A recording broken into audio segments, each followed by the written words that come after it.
Now you try to come to grips with these destabilizations and covert actions, saying like, how many? How much effect has this had on the world? How many people have died in these things? Obviously, it's gross millions of people that have been killed in them.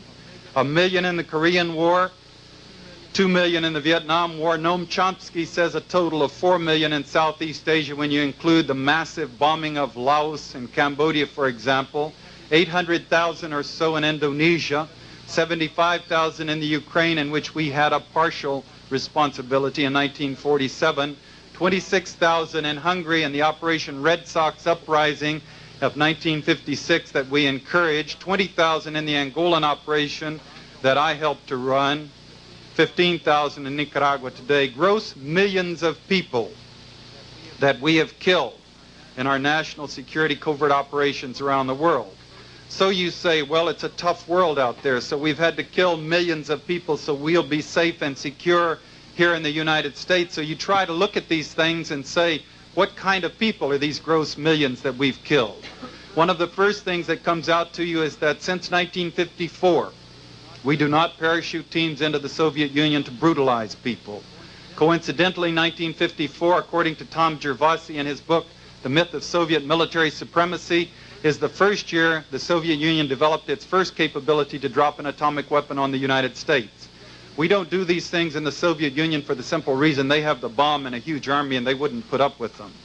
For different reasons, we don't seem to do these violent, gory things in England, France, Germany, Belgium, Netherlands, Sweden, Holland, Switzerland, Italy, etc.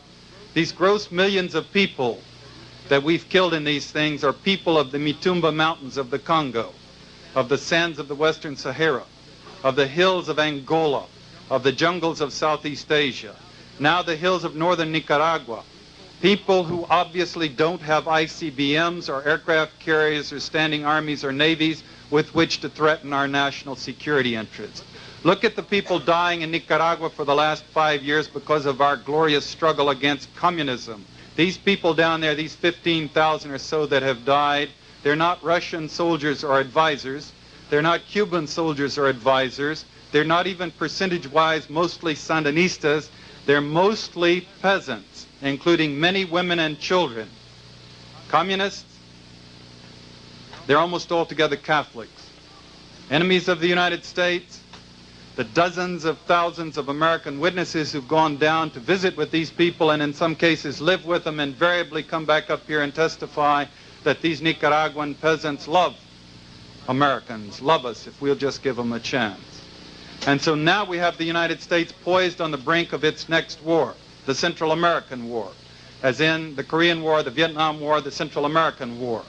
Now maybe we will be spared this horror, but we have had our own Secretary of State arguing for Contra aid this year, saying if we don't give aid to the Contras, they will have to do it with the U.S. Marines, and the Secretary of Defense arguing the same thing last year, so our government threatening the invasion of Nicaragua. Now, this has been stopped, this invasion that was first advocated by Al Haig, Secretary of State in 1981. It's been stopped by the will of the American people. 70% of the people being polled as being against it, the government not being willing to try to take on such an invasion if it's so unpopular. Caspar Weinberger saying, not with my Pentagon, we won't support a war unless it's sufficiently popular that the soldiers can come back to some kind of honor instead of shame and castigation by the society. What he's really worried about is that the society would turn off the spigots flowing so much richesse into the Defense Department. Now, this is not terribly reassuring, however, because leaders have outwitted the people throughout our history and the history of other countries.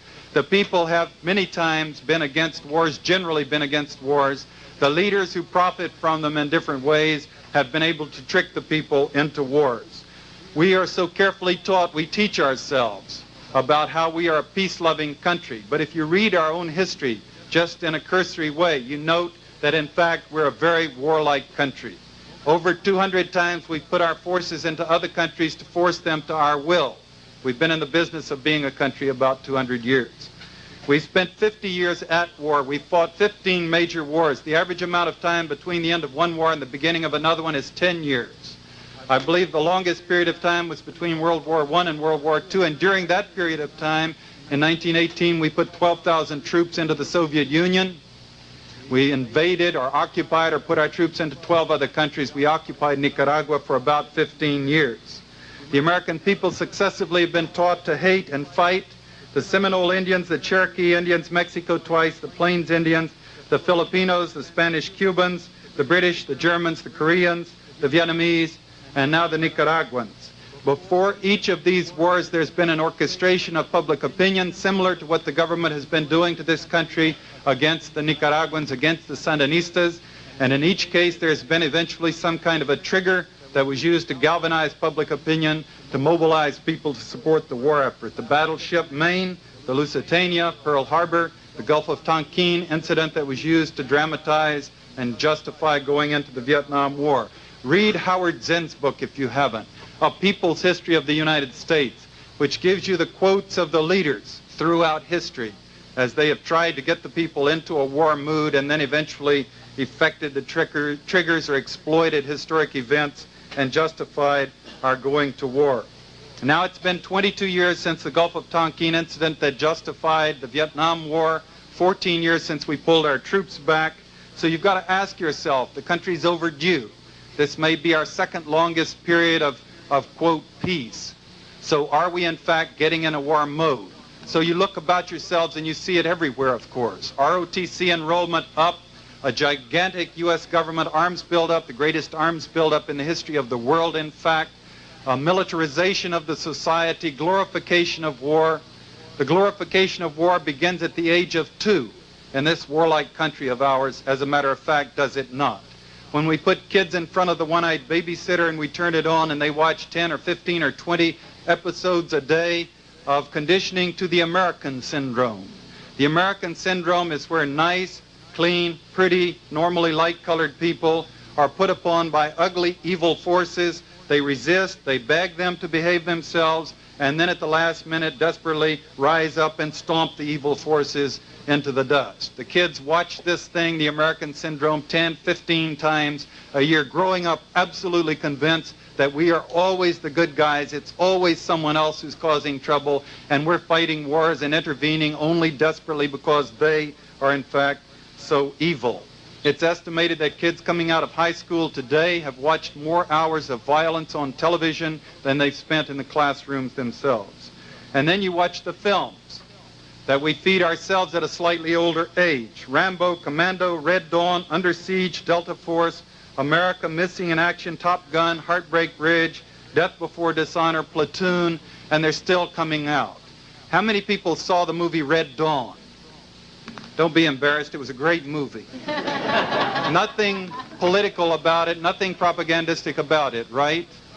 This was the story, was it not, of how a force of Russians, Cubans, and Nicaraguans have conquered the United States, and they get all the way to the Rocky Mountains where they're eventually stopped by the high school football team.